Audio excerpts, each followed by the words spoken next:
Guys, the issues that plagued the Tigers a little bit in the wild card series showing up here in game one. 1 for 9 with runners in scoring position, 1 for 17 with men on base. Here's McKinstry.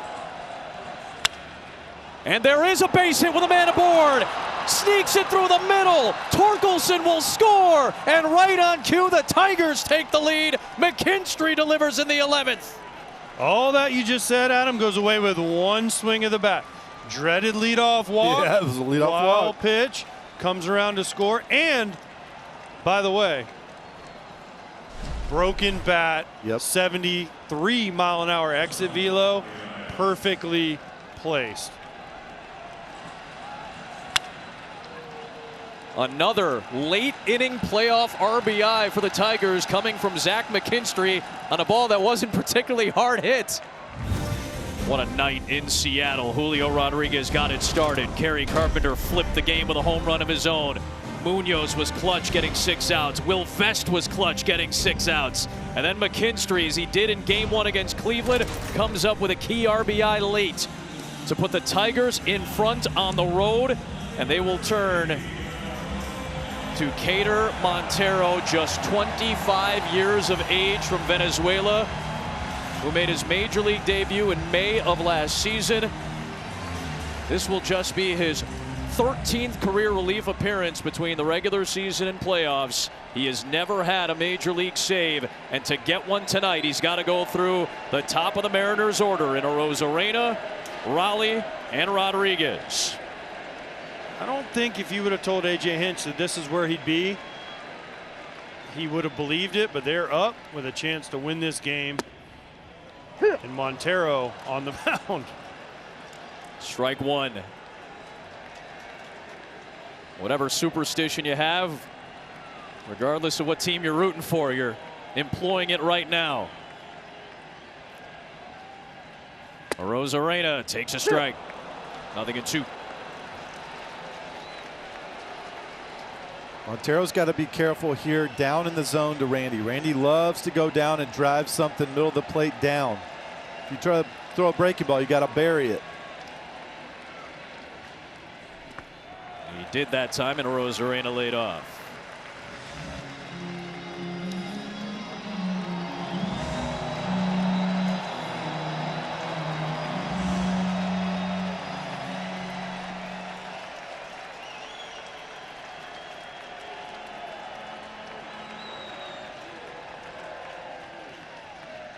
Montero's 1-2.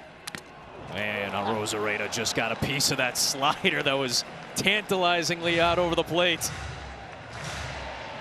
That's a couple that he wants back tonight, but that one said hit me all over it. Oh, man.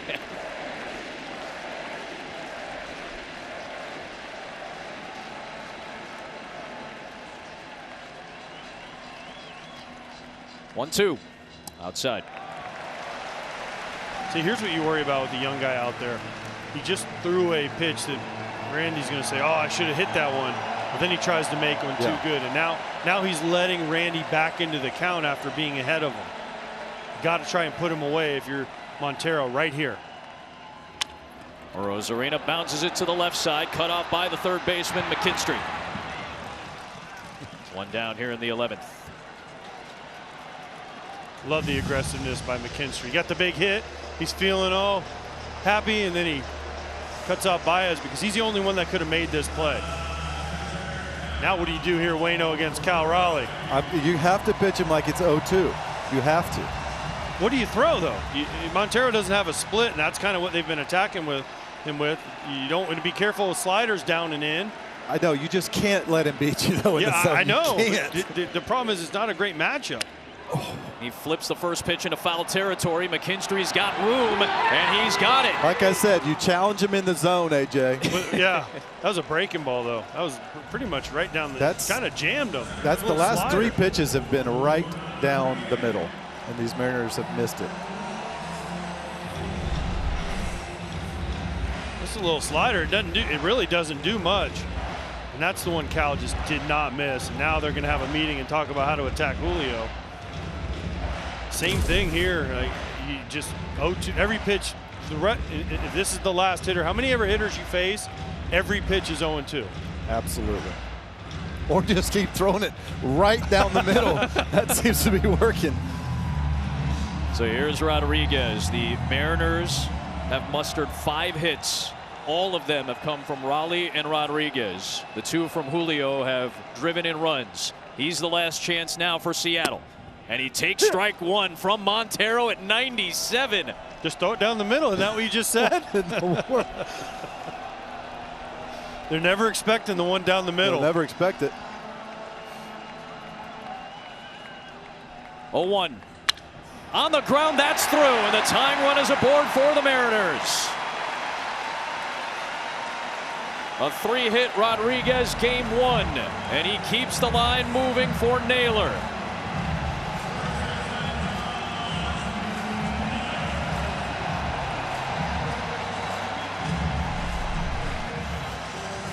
Tried to go in there again. Waino, he missed out over the plate. Yeah. Julio doesn't. Listen, there used to be an old thing, don't get beat late in. Well, Dingler was set up and they were trying to go in on Julio, and that's his strength. It is. I don't. It's hard to understand that, but. Naylor, breaking ball, drops in at the top of the zone for a called strike. Naylor disagreed with the call from Tosi. Something has to give here. We mentioned how good both these teams have been with one-run games. Well, the Tigers have a 1-run lead, and the Mariners have been great. Fouled back, and it's 0-2, down to their final strike in game 1.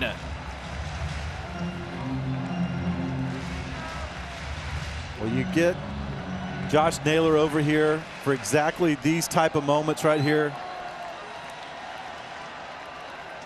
to lengthen your lineup, which he's done incredibly well this year. This is why he's here, Adam. He helped clinch Seattle's playoff spot in late September. The tying run is Rodriguez at first. Montero trying to put it away.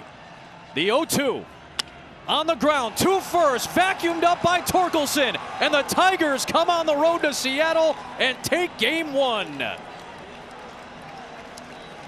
in an extra innings thriller. What a game. What a game. Just incredible heart by the Tigers.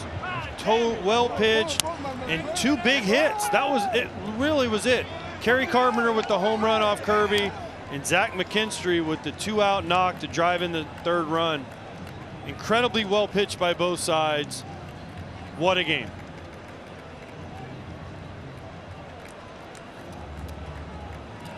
I mean, you see Cal sitting there. Cal and Randy both had pitches to hit that last inning. They didn't make it happen, but this was an incredibly well pitched game on both sides, and it came down to a couple of moments here and there. The leadoff walks cost both teams today. That ended up being the difference. 7 Detroit relievers combined to finish off the last 7 innings of this ball game. A 3-2 Tigers victory in game 1. Zach McKinstry, 11th inning. Take me through your preparation for that at bat. It was a quick one. What were you looking for? Yeah, just trusting the Lord and Savior, Jesus Christ, right there, and just allowing Him to work through me, and just allow me to be calm in the box. Looking for a sinker there. He throws it a lot, and got one and was able to get the job done. What is it about this team that seems to find a way to win? Your record in 1-run games this year, the best in baseball. Yeah, I mean, we're resilient. We go out there, we compete our butts off, and we enjoy it. We don't love playing in close games, but yeah, it seems like there's still in the craziness going on. Zach, you know the postseason game 1 is always big, but this one, you force their closer out there for 2 innings, and you give the ball in game 2 to Tarek Skubal. How big was this win for Detroit? Oh, it was huge. Going in game 2 with Scoob on the bump is going to be a lot of fun. Yeah, he's going to go out there and compete, man. He's electric, and he's one of the best in the game. And yeah, it's going to be a lot of fun to play behind him tomorrow and getting this first one for him. And yeah, it's going to be a good time. Dylan Dingler, bring me to the bottom of the 11th inning. You've got Keider Montero out there protecting a 1-run lead and seeing the top of the Seattle lineup. How did you get through that inning? No, Keider did a phenomenal job. Obviously, that's not the typical role that he comes into, but we know the kind of pitcher that he is, the kind of heart he has, and had full confidence with him going forward. Let's go back to the 5th inning because you're down 1-0. Kerry Carpenter is at bat with first base open, 2 outs. There's a conversation on the mound, and then Kerry does what Kerry does a lot for you. How about his ability to come through in those spots? Oh, it's tremendous. He's a tremendous postseason player. He's a very clutch player, and that was definitely the spark we needed there in the middle of the game. You've got Tarek Skubal going tomorrow in Game 2.